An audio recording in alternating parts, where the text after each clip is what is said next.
What is up, my Division 2 peeps, and welcome to the Build Junkies channel. Now today we're going to take a look at Descent. I have spent hours and hours and hours running Descent since it came out. I've revamped the way I look at it, the way I think about how I'm going to structure my character and the builds and the talents that I pick up multiple times.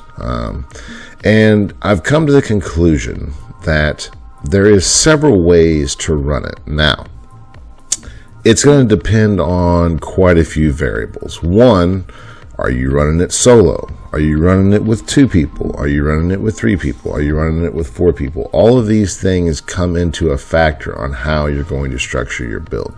Now, I will say there is some things to know about running solo versus running in a group, and that be a group of 2, 3, or 4.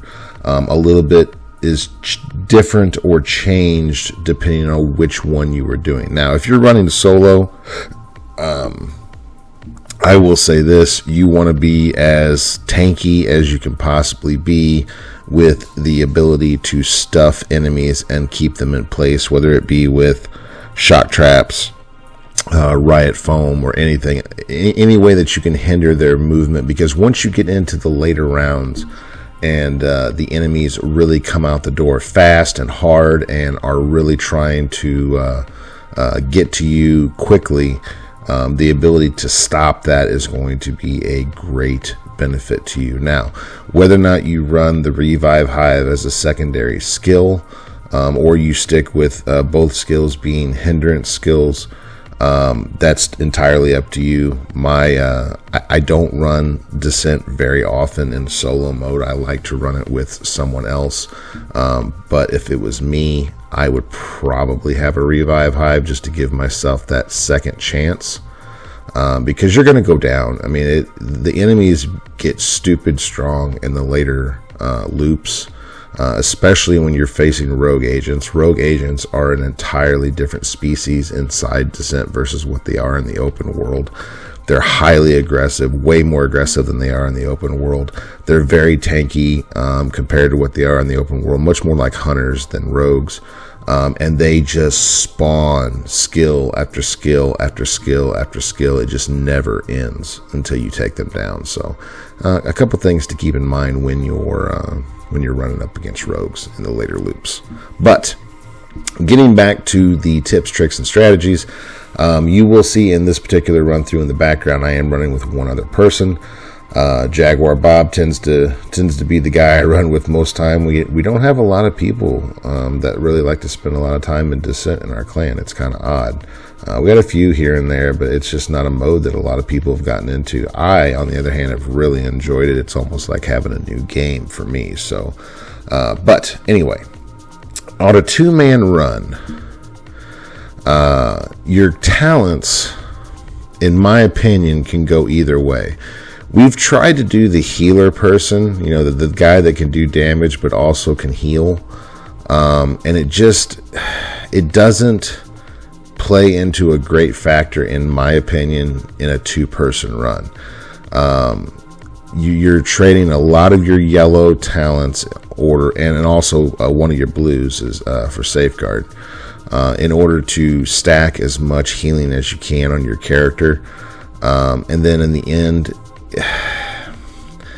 you want to have at least, you're going to want to have the Restorer Hive for sure. I mean, that's a given. And then if you're going to run the Chem Launcher, the Healing Chem Launcher, that pretty much takes you out of the fight most of the time, which leaves really one person doing a majority of the killing in the game. And it doesn't really work. So what do you do in that case? Well, do you run a healing drone? Okay, well, you're still going to be spending time deciding whether that drone's going to be on you or it's going to be on your teammate, and it's going to take you away from the fight. There's just a lot of things in that scenario that take you away from the fight. And I don't want people to walk away and say, well, he's saying healers don't make a difference in Descent. That's not what I'm saying. It doesn't make sense in 2-person runs. Now, if you're moving that up to a 3- and 4-person run, then that healing person becomes a little bit more prevalent. You're going to have more AI that you're going up against.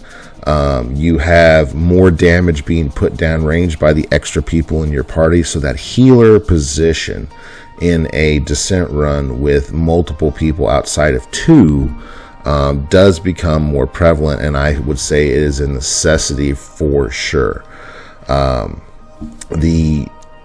Once again, you just have to remember that you're going to structure your reds, your talents, towards damage, and you're going to be able to do damage as the healer. It's not like a healer would be in the open world or the DZ, but you're going to be spending a lot of your time just making sure that you keep your teammates up, and then also make sure that you stay at full health, because if you're utilizing like a level 10 safeguard talent, you have to maintain your health in order to put down the healing for everybody else in the party.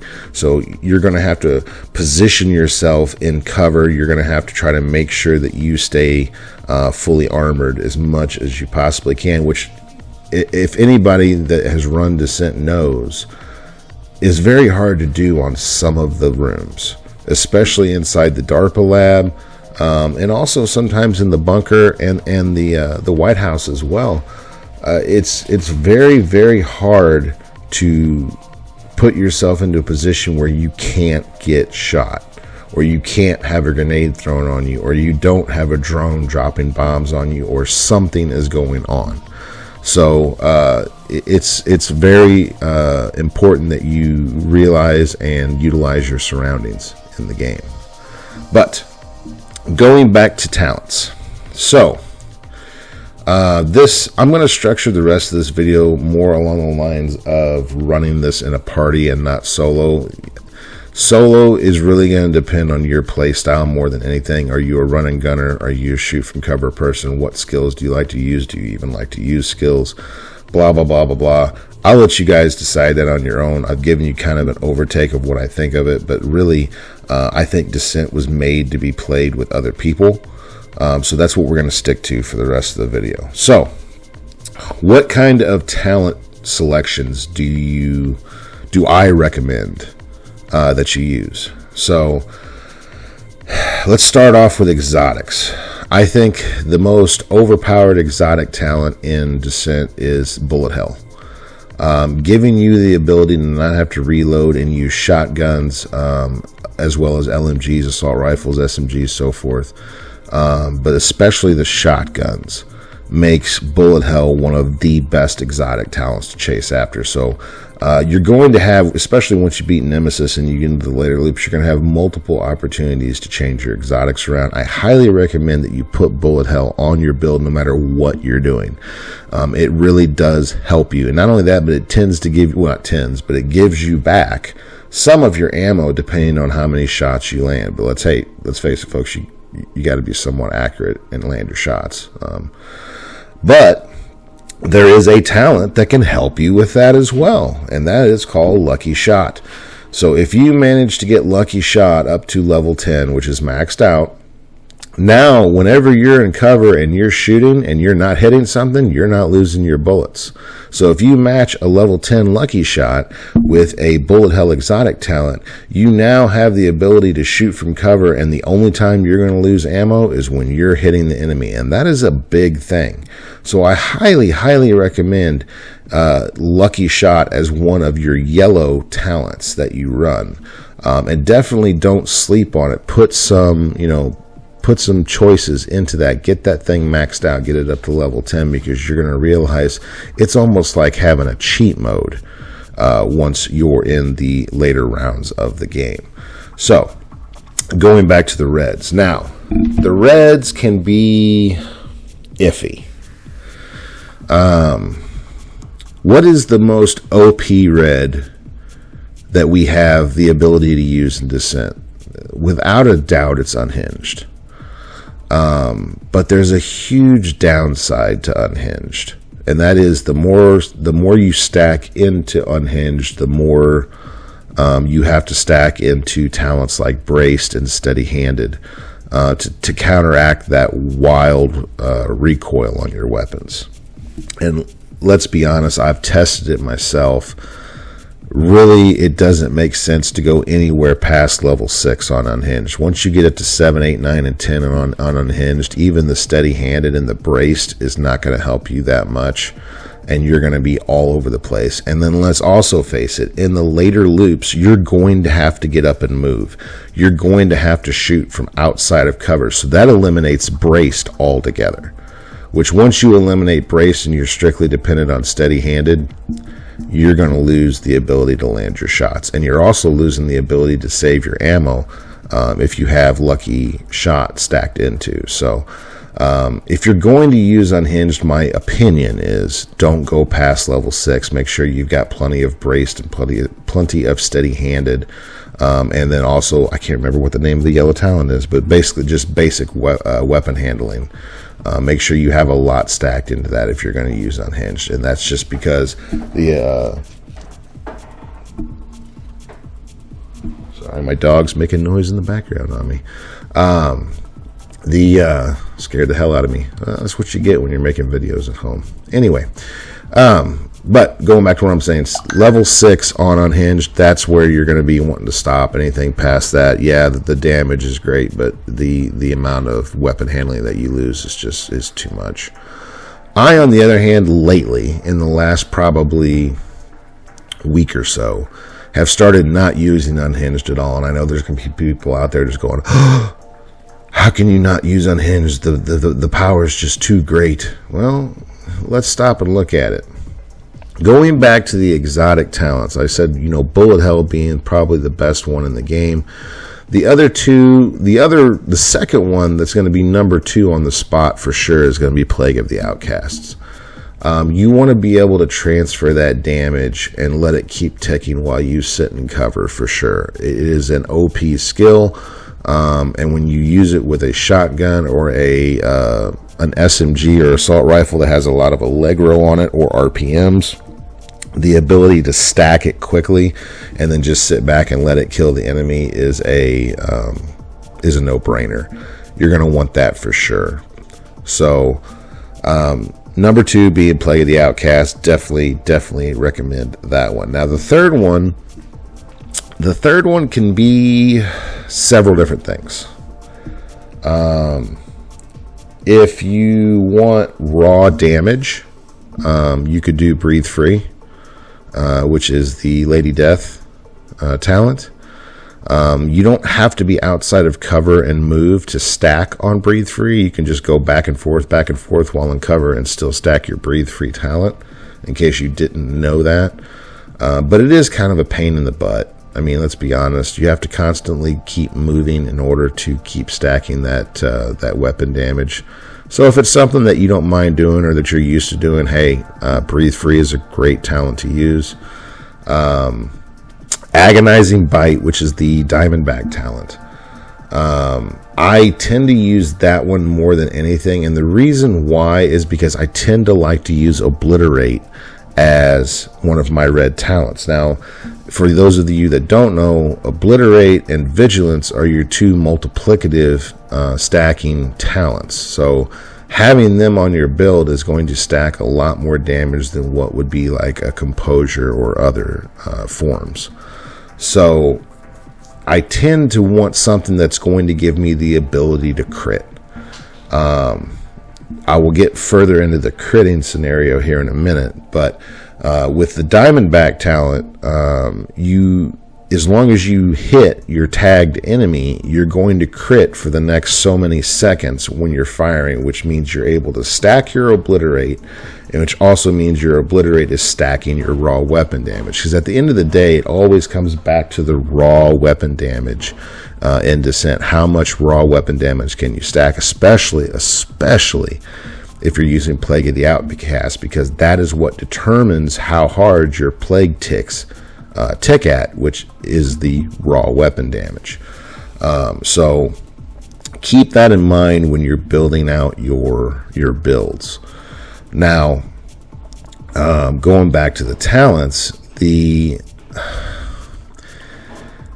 if you don't like the Diamondback talent and you don't like Breathe Free, I would say a top third and it would be a close tie. It's not going to help you much. Well, adaptive instincts will give you your crit. It doesn't give you very much. If you really look at the numbers that it gives you, it's not really giving you that much, but it does give you the ability to crit more with more crit chance depending on where you land your shots. So once again, you have to pay attention to where you're shooting and make sure you're landing your shots in order to make adaptive instincts work. My third choice, if I don't want to use the Diamondback talent and I don't want to use Breathe Free, is usually Bloodsucker, because in the later loops when you've really got a lot of enemies coming down hard on you, it's nice to have that added bonus armor when you make your kill. And I have stacked just ridiculous amounts of bonus armor with Bloodsucker. So my number 3 choice, really, in all honesty, if you're not going for just the full out, tits out damage build, is going to be Bloodsucker. It is a great talent to use. Definitely don't sleep on it. Give it a try the next time you do a run. Alright, so exotic talents out of the way. By the way, the other exotic talents like Incessant Chatter, Blind Justice, Sandman, I wouldn't piss on any of those if they were on fire. I'm sorry. I guess you could use Sandman if you really wanted to be Rambo and run around and knock things, but when you get into the later loops, you're pretty much facing all yellows anyway, so what's that going to help you on? Incessant Chatter, once again, if you're not using bullet hell, it makes sense, but if you don't reload, then you're pretty much wasting that talent. Blind Justice with the taking down enemies' weak points and the added damage. You're going to find in the later levels they're moving around way too much for you to try to focus fire their weak points. You're just going to be trying to put them down as quick as possible with as much raw damage as you can stack on your build. So once again, not really viable if you look at it that way. But let's look at the red talents. So the talents that I typically use now in the last couple weeks anyways, I have been putting crit on my build. And I've done it one of 2 ways. I have actually added crit chance and damage onto my build, and then I've added just crit chance.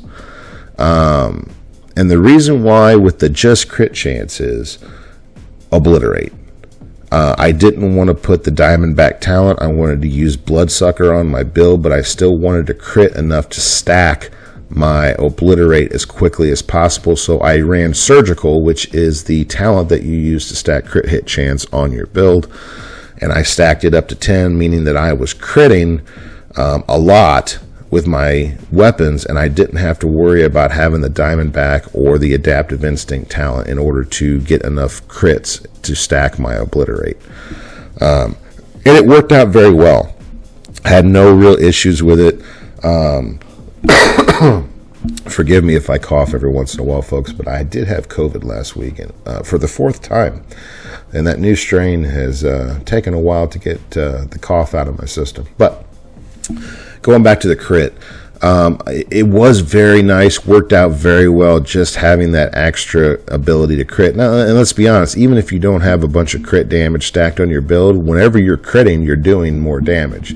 So if you've got a literal ton of raw weapon damage and then you're critting off of that raw weapon damage, you're still doing a lot more damage than you would be with just the raw damage. So keep that in mind. You don't always have to stack 100% crit hit damage in order to put them down quickly. That's not how it works in Descent. But I have also put Strained and Critical on my build as well, stacked up my crit hit damage as high as it goes. I did see a significant drop off doing it that way because I'm taking up, well, essentially I'm taking up 3 out of my 6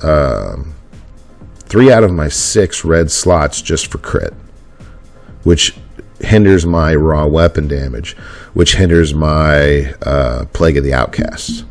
So I did see a significant drop off in the amount of tick damage that I had on my Plague of the Outcast, which you don't notice heavily until you're in the later loops, 22, 25 and above. Then you start noticing that ability to put them down without having to be actually firing at them to be a more beneficial thing. So does it work? Yes. would I do it again? Absolutely. You know, if I'm seeing the same talent over and over again, and it's all going to be crit based, I know that I can make that work, and I have used it. But the way I really liked it the most was just stacking with the surgical and stacking that crit hit chance up as high as I could get it, just so that I was stacking obliterate quickly. That way I wasn't dependent on the diamondback talent. And that allowed me to use bloodsucker, which allowed me to stack a lot of bonus armor. Alright, so other red talents that I typically use, obviously you're going to use Vigilance. So Vigilance and Obliterate, there's two of your talents right there. We've talked about Surgical, there's a third one. What other ones do I use? Well, whenever you're running in a group, you're going to want someone to be using Overwatch. It does not stack, so only one person needs to use it. But here's a couple things to know about Overwatch. It gives you skill and weapon damage, raw weapon damage, which is awesome, as long as they're in cover. So if the person that goes, hey, I got Overwatch, is not one of those people that likes to fight from cover, they should not be the one carrying the Overwatch. You need to stay in cover to buff your team. So keep that in mind. If you're a run and gunner, I want to be out moving, do not take the Overwatch for your squad. Let someone else take it. But there's one that we do use. Composure is another one that we use, which gives you raw weapon damage for just being in cover. So you got Vigilance, you got Obliterate, you've got Unhinged if you really want to be saucy. You've got Surgical. You can also use Critical and Strained if you want. Once you have Bullet Hell, though, Optimist, not really a great one to use because it's not going to stack. It doesn't work with Bullet Hell, so keep that in mind. And this is kind of I've seen a lot of contention online about this one, but the other one that I stack heavily into is Allegro. Especially if I'm using the M870 shotgun, or I'm using a slow firing, heavy hitting LMG or SMG on my build, because I want to turn those things into essentially vectors or laser beams, whatever you want to call it. I want them firing fast, and they are slow firing weapons, especially the M870. But if you stack 10 levels of Allegro and you've got a bunch of raw weapon damage and you're using the M870 with the Plague of the Outcast, that thing smacks so hard. And you essentially turn it into a Super 90 firing shotgun that hits twice as hard as the Super 90. So don't sleep on it. A lot of people are like, I can't stand the M870, it's so slow. Well, you do have to get at least, I would say level 8 or above Allegro before you start reading like, oh man, this shotgun is the shit. I have to use it. But don't sleep on it for sure. I'm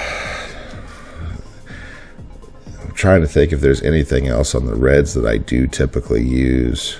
There's really not. That's kind of what I stick to most of the time. It can vary from build to build, who's running Overwatch, so on and so forth, but that's kind of the gist of it. So let's move on to the blues. So what blues? Now, we talked a little bit earlier in the video about healer builds. Now, if you're going to run the healer build, obviously you're going to use one of your blue slots for safeguard. It is a must for the healer builds. But if you're not going to run the healer build, the typical blues that I use, and they pretty much never change, are going to be Preservation, Clutch, Entrench, Leadership,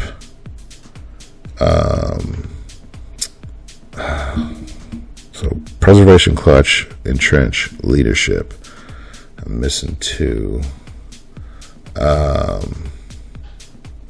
The other one is the Hazard Pro, but I can't remember the name of it. I'm having an off day, folks. I apologize about that. It's hard to memorize all this stuff, especially when you don't write it down and script out your videos. I typically don't do that just because, well, I'm lazy. But anyway, the one that gives you Haz Pro would be my fifth one. And on the sixth one, it's really whatever you want, folks. I mean, you could throw Safeguard in there.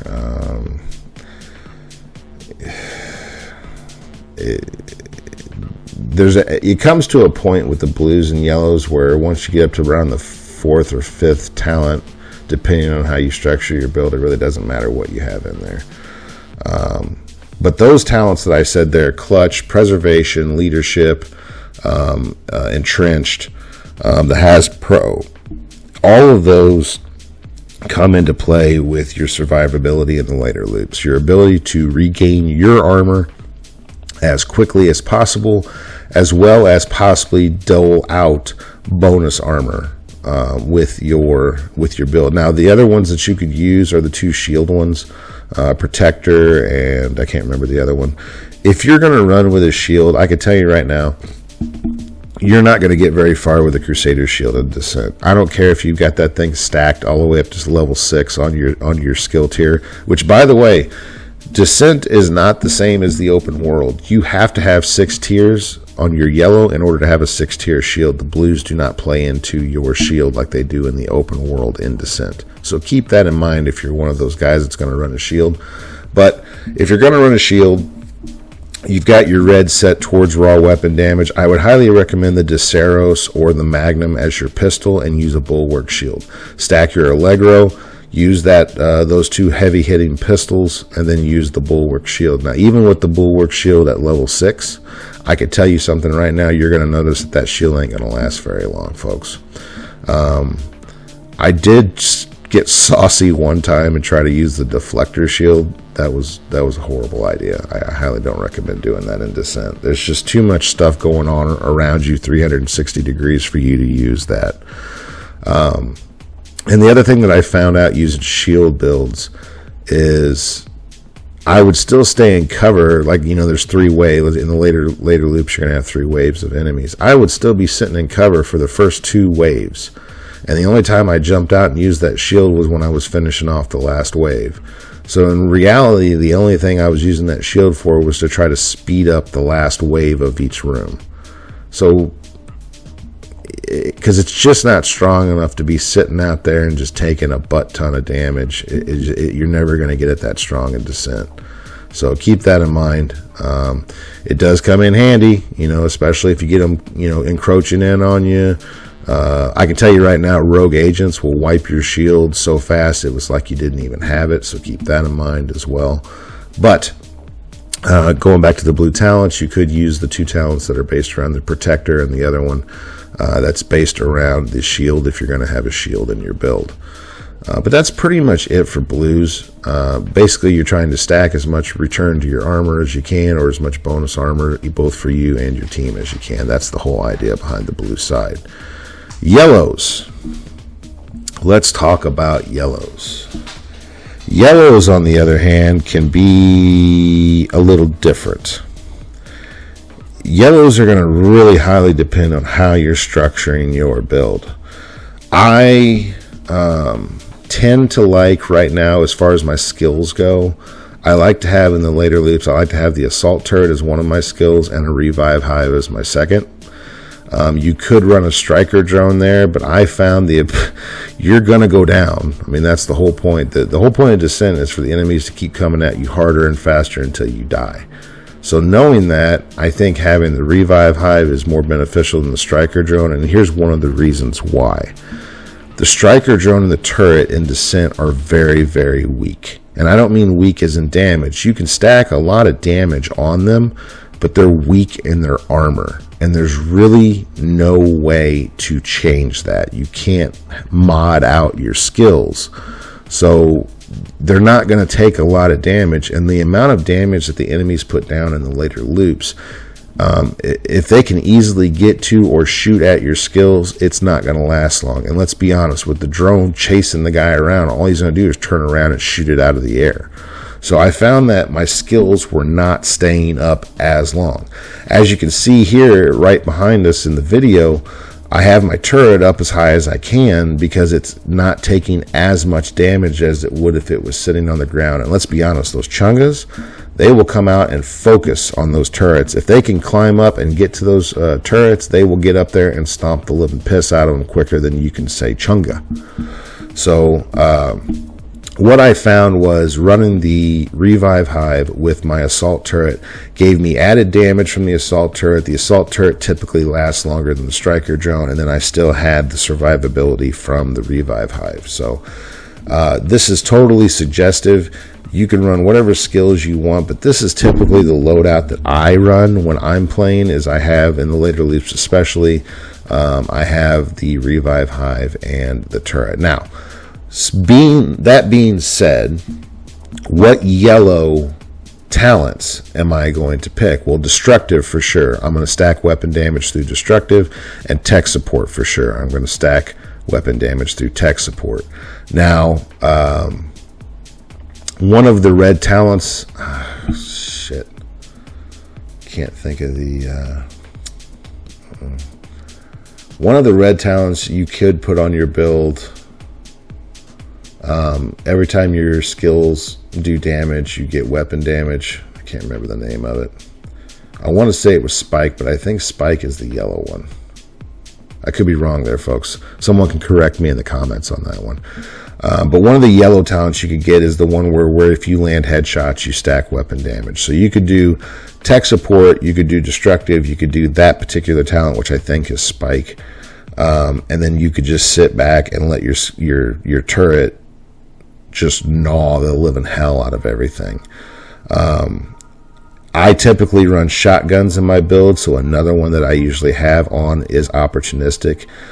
Once you get that thing stacked up to level 8 through 10, it makes your shotgun hit so much harder. Plus, it's given the ability for anybody else on your team when they hit that target to do the added damage as well. So there's 4 yellows that I use right there. We talked about it earlier as well, Lucky Shot. I pretty much have Lucky Shot no matter what build I'm running. I'm going to have Lucky Shot on my build. It's just a staple that I use. It comes in once you have it fully maxed out. The benefit that you get off of it, like I said, is almost like a cheat code. So definitely have Lucky Shot on there. As far as the last one, you could go with skill haste, you could go with skill duration. I kind of flip-flop back and forth between which ones I use most of the time, because I found that I think it's 20, without any added skill haste, I think the revive on the turret is around 21 seconds, which isn't bad. So I find most of the time that I typically put it towards skill duration, because that's the other thing about the skills, especially turret and drone inside Descent, is the amount of time that they last is very, very short. So stacking into skill duration and keeping your turret up longer is nicer. Now, it's not going to help with the armor that skill has, but it will help as long as it's not taking damage to stay up and continuously do more damage. So I typically, I would say more often than not, I usually put it towards duration versus haste, but it can go either way. It's 6 of one, half dozen of the other, whichever ones you guys like. So that, folks, in a nutshell, is your red, your blue, and your yellow talents that I typically suggest using. Now, like I said earlier, it's also going to change some depending on what you're running. Are you running a 2-person squad, or are you running a 4-person squad? You know, I would highly recommend probably switching some of those ideas up if you're running a full 4-person squad. I would probably have at least one guy just basically all skill, maybe turret and drone. I would have one guy that's doing the heals, and then I would have 2 guys that would be what I would call my stuffer damage people. They're going to have skills like Riot Foam or Shock Traps, and they're just going to be based around raw damage. Get as much firepower down range as you can. With 2-person runs, you're going to structure your builds similar to try to eat off one another. That's what me and Bob are doing with this particular run. Our builds are very similar, but not exactly the same. And then with 3-person, you know, you're probably going to have 2 damage and a healer. Not someone really focused too heavily on skills, but that would be my suggestion depending on how many people you have in your party when you're running Descent. And let's also face the nasty part of Descent. If you're going to get into these later loops, Now, granted, you're going to go faster through descent the more people you have, okay? But there's a couple things to remember. That if you have 4 people in your party, you're going to have 4 nemesis to deal with, which makes that fight a lot more difficult. The lower amount of people in your party, the easier it is to beat nemesis. But let's just assume that you guys are Billy Badasses and you went in there with a group of 4 and you've already taken out nemesis and you're on to the later levels. That is when having 4 people in your party is going to be so much beneficial. But, you know, it's time consuming. So the more people you have in your party, the quicker you're going to run through descent. I can tell you right now, in order for me and Bob to run this in a 2-person squad and get to the loops of 20 to 30, you know, we're talking 5, 6, maybe even 7 hours of gameplay to get that far. That's a lot. You know, can you invest that kind of time into a video game? Well, I can and Bob can, but that doesn't mean other people can. So having more people in your squad and allowing it to move faster through the rooms, you know, especially if you want to get those subset collectibles and all the other stuff that you get for getting to the later loops, you know, more beneficial. But this, I'm talking about all this to lead up to this one point. Don't go into descent with a bunch of randos and no one's talking. If you're not talking, yeah, I'm not saying you can't play the game, but when you get into the later loops, some kind of strategy needs to be discussed. Hey, we're going to do this room over this room because there's more defendable cover. Or, hey, I'm going to cover this corner and this spawn point. You cover that spawn point. If you're not talking, you're not going to get as far as you would if you were talking. So getting, and it's also with the randoms, you know, hey, I've got an oxy gun. I'm going to use my oxy. Okay, well, are you good at oxy? Are you going to kill yourself every 3 minutes with it? You know, if you're using riot foam, are you going to be splooging all around me so that it obstructs my view and keeps me from being able to see the enemy so I can put them down? There's all of these questions. So at the end of the day, I'm never saying don't pick up random parties and play, but I will say this: if you get into a random party and nobody's willing to speak on mic, I would leave and find another party. Because if you're really wanting to invest the time, and that's a big investment, folks. Like I said, even if you're running in a 4-person squad, it's still going to take you probably 3+ hours to get to loop 20. That's still a good chunk of time. So if you're going to invest that kind of time in the game, make sure you're running with a squad that you guys are running, even if you don't know each other, you're running in some kind of cohesion. Because if you're not going to make it, and then it's kind of a waste. Last but not least,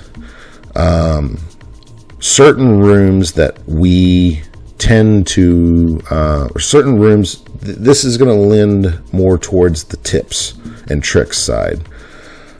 In the later loops, one thing that Bob and I typically do when we're running together in a 2-man squad is, for one, when we've got our damage stacked as high as it is in these later loops, whenever you see a random boss room, run that room. Because you're going to be able to put that random boss down quickly. It's not going to be any challenge. And you've only got one single wave with a random boss room versus 3 waves in a standard room. So there's a great tip and trick for you right there. Certain rooms that we try to avoid, or certain rooms that we try to utilize when running in the later loops. The one room I can tell you right now that we avoid like the plague is Workshop. Workshop is a horrible room to run in the later loops because there's no cover that you're not exposed in. Your backside, your ass is going to be exposed to some spawn point in that particular room. So we will, and usually when you see Workshop, you have a choice of 3 rooms. You have a choice of boilers, Workshop, and ventilation. You can actually see me standing outside ventilation right now waiting on Bob. We almost always in the later loops choose ventilation, because you can run to the other side of the room like you will see us do here in a minute, and it gives you an adequate amount of cover on 2 of the 4 spawn points, and allows you to set up for your room clear. Boilers, you can run boilers. I would call it a close second to workshop as far as being shitty and having shitty cover. You're going to have one person on the upper catwalk. He or she is going to have to face down 2 spawn doors. So keep that in mind. And then more than likely, if you don't have the second person up on the catwalk, he's going to be stationed down closer to the lower entrance. And then he is going to have to face one spawn door that will eventually come to him, but basically he's going to have 3 spawn doors that have the high ground advantage on him. So it's a tough room in the later loops, especially when they come out hard and fast. So we typically, because those 3 rooms always are together, we typically almost always go to ventilation, and that tends to be the easier of the 3. Now, where ventilation doesn't become easy is when you get rogues. If the rogues come out the 2 closed spawn doors from your hiding point at the beginning of ventilation, and they don't fall back but press forward, it's very, very difficult to put them down. And Bob and I have both died quickly on rogues in ventilation when that's happened, so keep that in mind too. With boilers, regardless, I wouldn't use workshop, but with boilers, you at least have some space between you and the spawn doors. So if it's going to be a rogue, you may have a higher probability of survival in boilers than you would ventilation. It really just depends on your gameplay. The electricity lab, chemical lab, these are both very easy defendable rooms in the later loops. So definitely when you see those options, because in the later loops, folks, you're going to be running hard no matter what room you're in. There is going to be no medium and no easy options for the game, so keep that in mind as well. You are going to you don't have a choice. You're going to run hard. So when you get to that point, it really comes down to, is it a random boss room, or is it a room that I can easily defend or get into a hiding spot on? So chemical lab, electricity lab, those are both rooms that are pretty easy to defend from. I highly recommend, if you're running in a group of 4 and someone's got skills, especially if it's probably one of the DPS people, that someone runs the jammer pulse as one of their skills. It really does come in quite handy with the Black Tusk to be able to stuff those wallies and those hounds and allow your teammates to put the plague on them, or just put them down in general. So another little tip and trick, the Black Tusk obviously isn't going to be every loop, but I would say out of all of the enemies, the Black Tusk is one of the harder ones to fight in the later loops. So having that skill on is a definite tip or trick that I would recommend. Not everybody has to have it. I would say probably just one person having it would be good enough. And what else? I guess the biggest thing is, and I tend to do this too, is you spend 4 or 5 hours invested into something, you start to get overly invested into it. Don't let this game mode ruin your friendship with your people that you play with, because it can be very frustrating to spend 4 or 5 hours in doing something, and then someone else dies and causes the whole squad to go down, and you get really super pissed off. At the end of the day, it's a game. I have to remind myself of this too, folks. I get invested in the game too, so I don't want to say this is me preaching to people, because I'm preaching to myself here as well. But keep that in mind when you're playing, especially if you're playing with your clan or you're playing with your friends. You're eventually going to die. It's going to happen. So just be accepting of that fact. That doesn't mean you don't try hard to stay in as long as you can, but it's going to happen, folks. There's nothing you can really do to get around it. But that's kind of the end.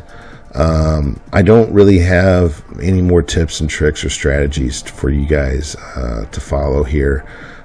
This is kind of a long, drawn-out video. I think we're somewhere around the 45-minute mark at this point, so my mouth's definitely getting dry from talking. I can tell you that.